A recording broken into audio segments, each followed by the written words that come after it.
Welcome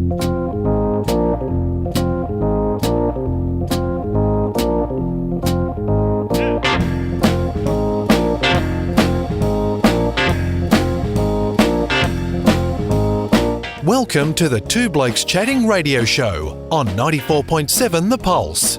Music, interviews, news, and, well, Two Blokes Chatting. Now, here are the two blokes.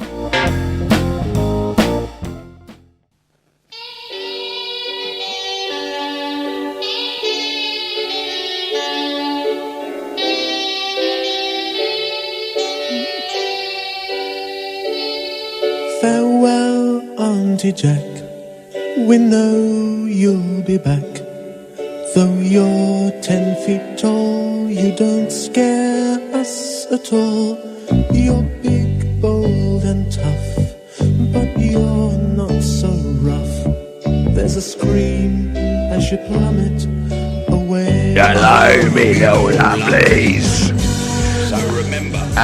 Yes, indeed. A little bit of Auntie Jack, and, well, there's a bit of a reason why we've played that, Sienna, and you've got no idea why, have you? No. Well, what we're going to do is we're going to bring that slider up there, and we're going to ask our caller to introduce himself on the telephone. Caller, who are you? You better bloody let me back next week or I'll rip your bloody arms off. We've got a little bit of Auntie Jack on the phone, or Auntie Rob, as the case may be, from Sienna and I to you and Robin. Hello, me little lovelies. G'day down there in Geelong town. How are you? It's Rob Cameron, for those who don't recognise his voice, because he's done his Auntie Jack to start with. Why are we going all Auntie Jack? Well, Graham Bond, Auntie Jackie, comes from a place called Wollongong in New South Wales, and that's where I am this morning. Wollongong, as we pronounce it, Wollongong as it is spelt. Yes, of course. Well, I'm not putting up with that anymore. I reckon our English language has been abused enough, and it was only yesterday that I found out, when I realised when I looked at it properly, that this place is actually called Wollongong. Couldn't believe it. So does that mean that from now on you are going to drive into Geelong from Inverleigh? No, that's being silly. Oh, I'm sorry. I beg your pardon. Sorry to be silly. Far be it from us to be silly on the wireless.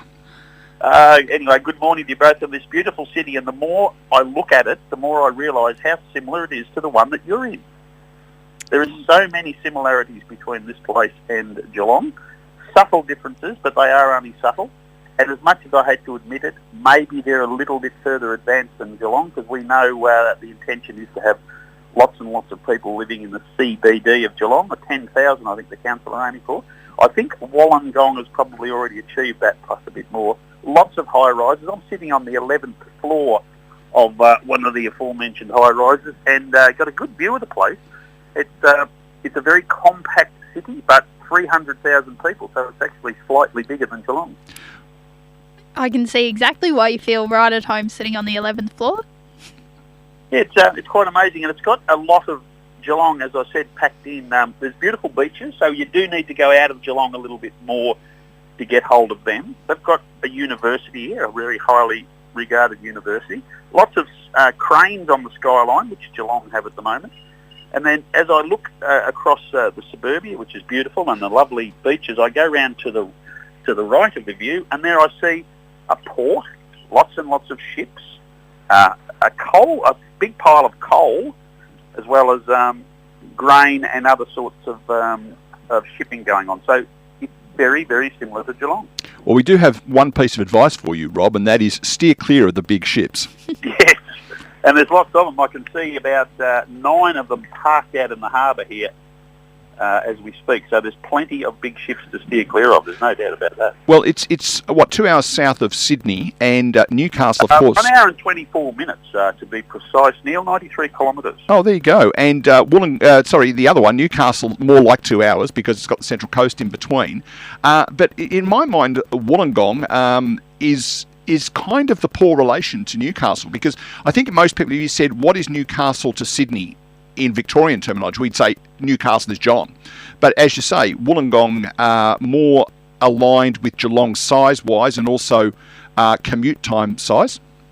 Yeah, I pictured Wollongong being a place that was a sort of a satellite city where people would either retire from or commute backwards and forwards to Sydney for work, I hadn't realised the industrial sector, because I looked at Newcastle as being totally industrial, with lots of people there working in that. But I think both towns are very similar. There's an element of tourism, retirement living, young people starting off in different sorts of industries. But the two cities are probably very similar, and both of them capture a little bit of what Geelong's about.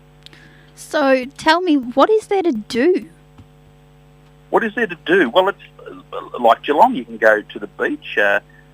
You can go up into the mountains. It's got surrounded by mountain areas, so there's lots of lovely tourism activity or weekend getaway type activity. Certainly plenty of work to do.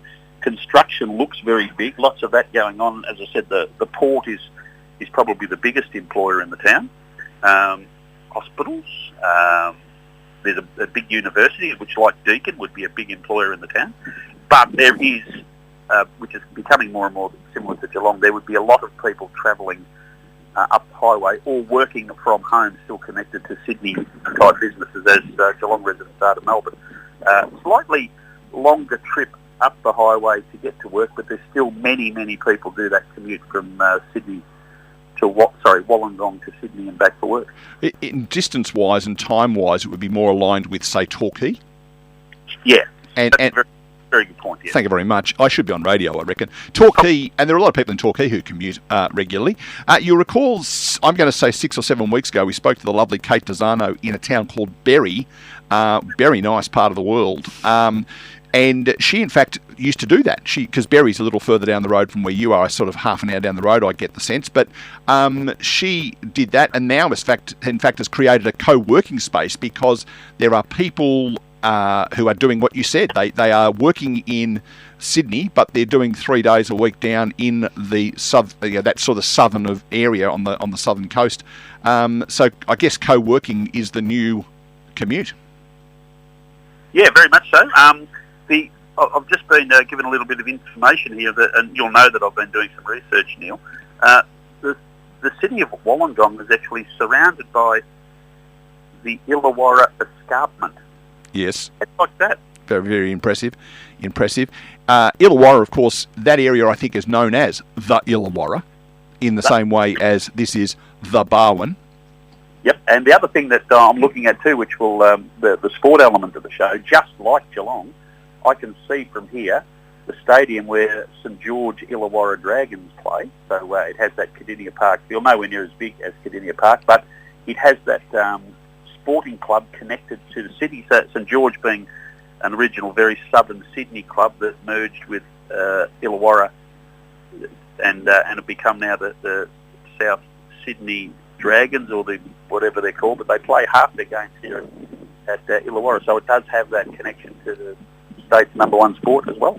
Because I think if you look back at the history of that one, St George, I think I'm right in saying, won 11 or 12 pennants. I think they called them in a row in the 1960s. Yep, they were very much a powerhouse, probably similar to the Brisbane Lions in their heyday now. I was thinking more the Melbourne side of the 50s. And then to merge with the side from the Illawarra would have been like merging with, say, a team from Ballarat and calling it, the Melbourne Ballarat Dragons. So I think there were some in the St George part of the world who were a little bit disappointed that they merged with the side from the Illawarra, and I think there are a few Illawarrians, I suppose they'd be Illawarriors, wouldn't they, who were equally distressed about being tied up with such a team of long tradition. Yeah, I think you're quite right, but they've got it right now, and they still share home games, which probably helps the situation. And of course, if a National Basketball League-wise, the Illawarra Hawks, from memory, have been quite a prominent team through that. I don't know if they're still in existence, but there is still quite a large basketball stadium here as well. So sport's very big as well. Getting back to what do you do? A lot of sporting activity, a lot of beach activity in the summer, and it's just like Geelong, except it's more compact, I reckon. It doesn't stretch out as far as Geelong, but there's a hell of a lot more people living within 500 metres of where I'm standing. It's a huge population in the city. So I take it the weather there's much nicer than what we're currently going through down here. Well, they've had a fair bit of rain lately, but today is a corker. It's probably already 17 or 18 degrees. There's not a cloud in the sky, and beautiful view out across the bay, so it's perfect. But they've got a shocking week ahead of them. Rain forecast every day after today for the next week up here. So they're due for somewhere between 50 and 60 mils across the week. So it's all very similar. It rains everywhere. Now, you did ask Sienna before we went on air, and you'll be very pleased to know, by the way, Rob, that the phone has been reconnected and there's been a new cable put in place so that it doesn't break like it did last week. So that's the first thing you need to know.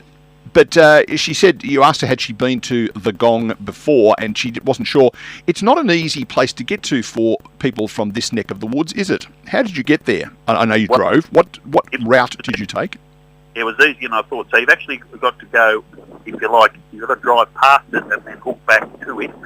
Just go up the Hume and trying to remember the name of the little village that we took a right-hand turn. So you basically do a right-hand hook back to get into Illawarra through the mountains. Not an unpleasant drive. It was quite pretty, I must admit. But yeah, it can be difficult if you want to go through the major part of the mountains, head off in the sort of the Canberra direction, thinking you're going to save time, but definitely don't do that. Head further towards Sydney and hook back, and it's not too bad. I do recall going across that road from Moss Vale, would I be correct? Yes, that would be right. And you go across through the mountains. The two things that stick in my mind on that trip. One is, at the top of the mountains, there is a very, very fine pie shop. And it may surprise people who have met me to know that I don't mind a good pie, as is evident from my shape. The second thing I remember is that it's quite windy road. And if you have someone in your car who's had one of those pies and also suffers from motion sickness, there's a fair chance they are going to bring up the day's takings before you get to Wollongong. Yeah, I reckon that would be on, because I've been that other direction one other time. And speaking of pies, the famous dog that sat on the tucker box at Gundagai, if you're coming up, drop in there to see the dog, and there's a little shop next door, slightly up market pies, but top of the range. Almost as good as the ones we get at the Apollo Bay Bakery. Good morning to you, Sally, down there. Now, of course, that dog is not sitting in Gundagai. It's approximately 5 miles from Gundagai, apparently, so it is said in a song. He is indeed. That's exactly where we found it, so that's true. That retail site, as we like to call it in the oil industry, I won't name the brand, but there's a petrol station immediately adjacent to the aforementioned dog on the tucker box. I went there one day, and I was coming back from the town of Sydney, which is slightly north of there, and I stopped to buy some premium motor spirit for my car. And I kid you not, at that retail outlet, there were, at the pumps, I'm not talking about the people who'd stopped to get themselves a sandwich or something like that, just people lined up at the pumps. There was 123 cars parked, ready to go. So here's a tip: if you're going up that way, get your fuel at Yass. Yeah, and I can give you the tip too, don't try and get it now, because the aforementioned station is under renovation, so you can only buy diesel. Oh, So time your trip to go a little bit further. We had to go on to, yes, indeed, is where we had to pull off to get fuel. Now, we do need to ask you this question. You're coming back a different way. Which way are you coming?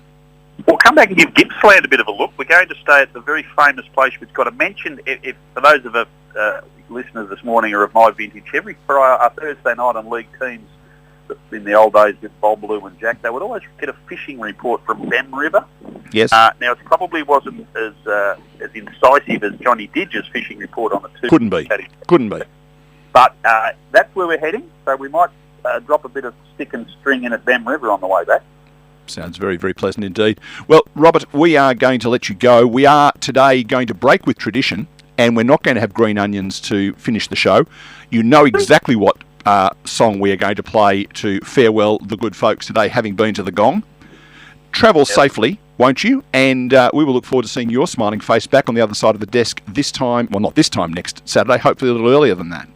Yeah, definitely. And Sienna, thanks very much for filling in, but please don't get too comfortable.